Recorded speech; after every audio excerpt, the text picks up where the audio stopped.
I am Kabelo Hlopo. I am a pharmacist, and in today's video we're going to be having a simple, casual, very relaxed conversation about iron deficiency anemia.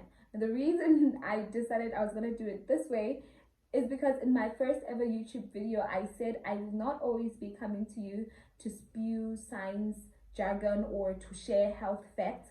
Sometimes I'll be sharing some of my own stories so that we keep it relatable. So yeah, this unfortunately is something I have been diagnosed with. So yeah, let's get into today's video.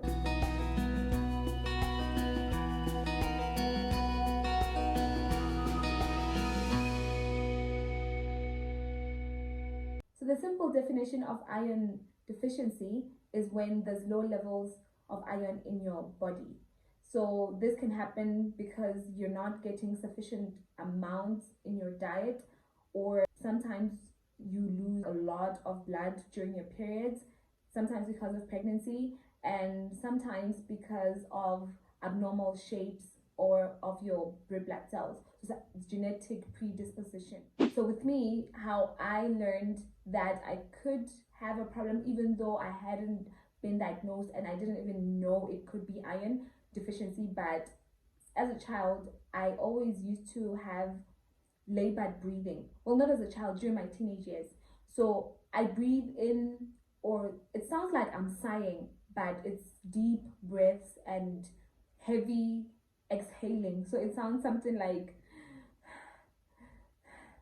and I always used to hear it when I'm at rest. So maybe when I'm taking a nap or when I'm about to sleep, that's when it would be most pronounced. The second thing I realized is that I had a really strong heartbeat, but not strong in the sense of maybe my cardiac muscle is very, very healthy. It just was palpitations. Yes, that's what it was. It beats, it's loud, it's fast. It's like I've been doing strenuous exercise even when I'm like resting. And then the third problem I've always had is that I'm a tired person. Like, I'm extremely lethargic. Well, when I'm not on my meds, I will sleep at 7, get up the next morning at 7, and I don't feel like I'm well rested. I didn't know that was an issue. I just always used to feel like I'm tired, I'm lethargic, I don't want to do anything.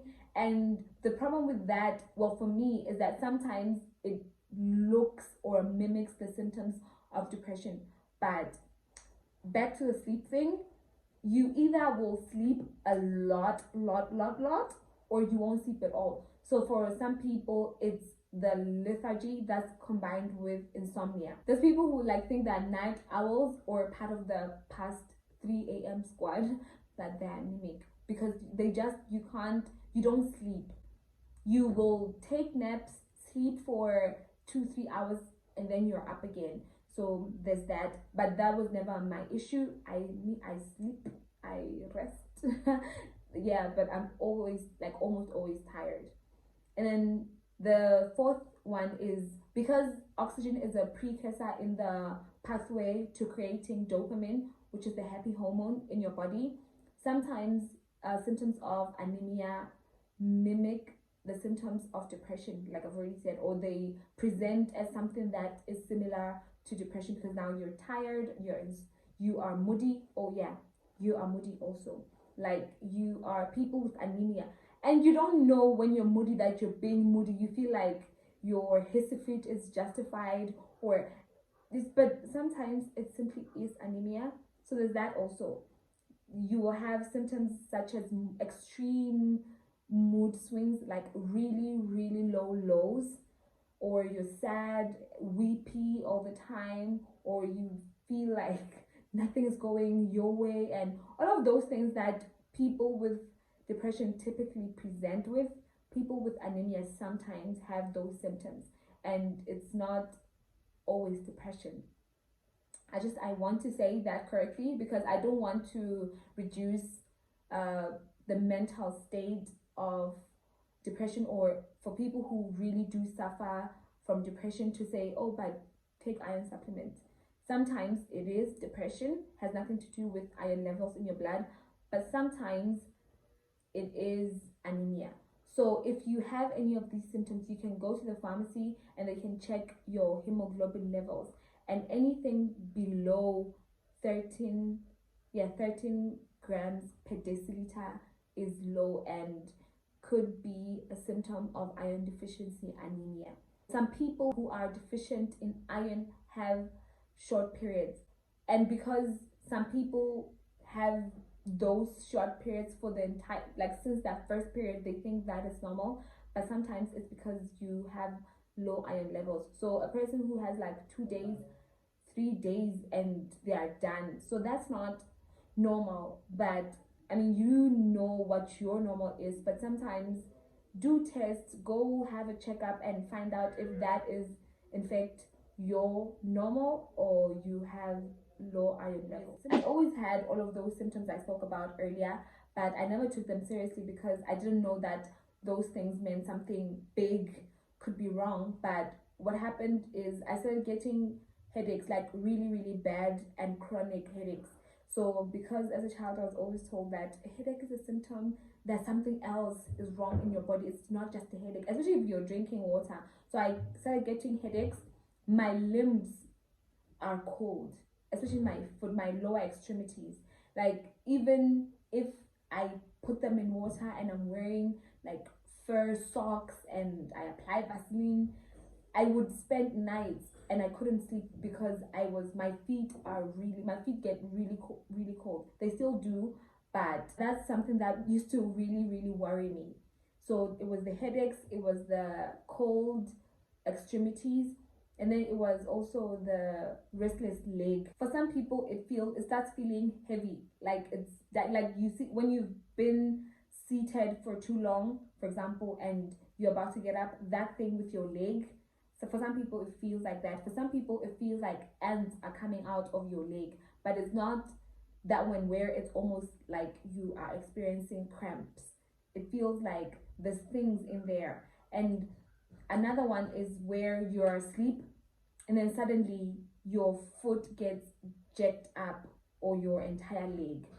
So yes, there's that too. Or there's the last one, it's something that is similar to neuropathy, the one where people who are about to get a stroke will say they don't feel that limbs, or it doesn't feel like it functions normally.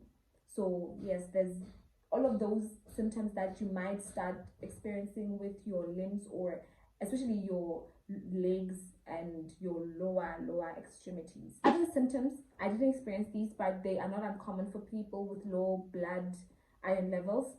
And the first one is pica or pica. This is where you start experiencing cravings of weird food, especially soil or chalk. And the second one is a sound in your head, or more specifically a buzzing sound.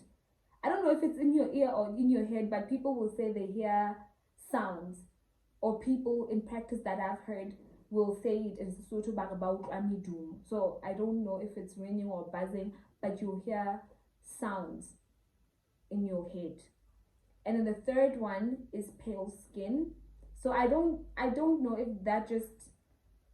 if I could have experienced pale skin, but yeah, there's pale skin, and I don't know how a dark skinned person will know that they are pale. But yeah, pale skin. And then the fourth one is, oh, actually this had happened to me, itching, but for me it looked like a fungal infection, that thing where it looked like tinea, stuff. I don't know how to translate that, but scientifically it's a fungal infection. So some people will just experience the itching, some it even progresses to the stages where it's fungal, it looks like a fungal infection.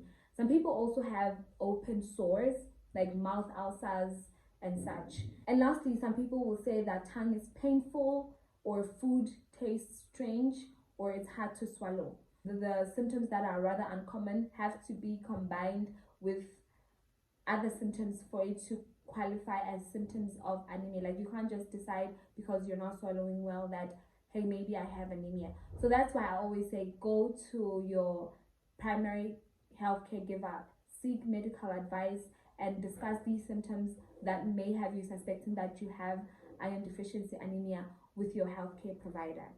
And so finally, you have gone to see a practitioner and you've been diagnosed with iron deficiency anemia. What do?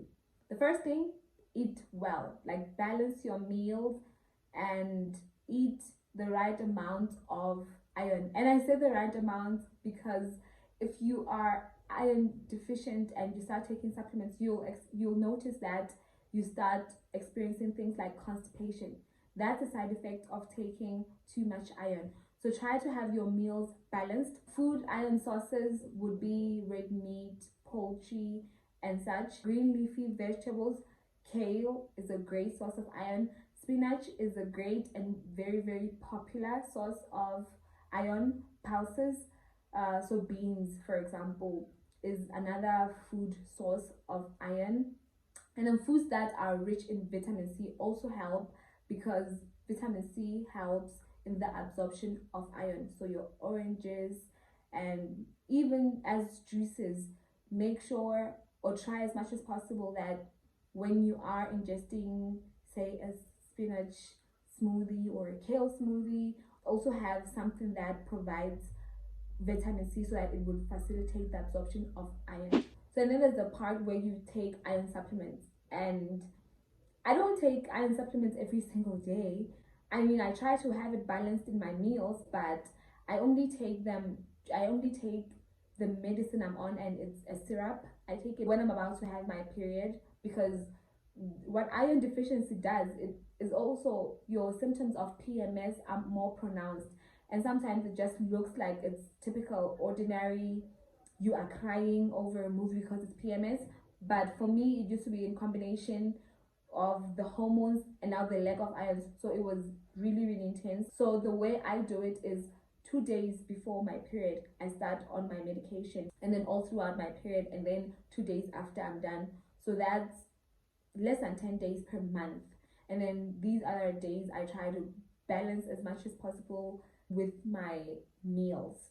Or when I'm about to undergo something that's very strenuous or stressful, I also will get on my supplements every day, because like the bouts of depressions or those symptoms or the lethargy and the insomnia, it intensifies with stress also. So I try to deal with one problem at a time. So yeah, that's how I deal with it. But yeah, again, seek medical intervention, listen to what your doctor advises, and do it how they would prescribe your supplements. And so lastly, there's foods that hinder the absorption of iron, and primarily it's food with phytic acid. And then there's tea, there's coffee, and then obviously if you are part of this family, part of this community, you know I've said on multiple occasions that I do not take in dairy products. I don't eat anything that, well, not that would not be accurate, I try not to. But pizza with cheese, I mean, what's pizza without cheese? But I refrain generally, as a rule of thumb, to not have dairy products. But if you must have your coffee, if you must have your tea, if you love milk, you can space out the time between your iron intake and your coffee or caffeine or tea. So do that if you really feel like you can't live without your daily dose of coffee. Don't let any of what I've said scare you, especially the symptoms, and especially because it's so common. Like I've already said, 1 in every 3 women, that's a lot, and 40% of all pregnant women, that's a lot. So, but it's very manageable. It's not even as scary as the symptoms will make it seem. We'll be fine. I'm okay. Like I do well. I manage it really, really, really well, and you will too. So, but visit your doctor. Even if you don't have these symptoms, share, because your sister or your cousin might, your friend might be having some of these symptoms. So share it far and wide. Also like, so that more people get to see. Comment and subscribe, guys. I'll see you back here next week.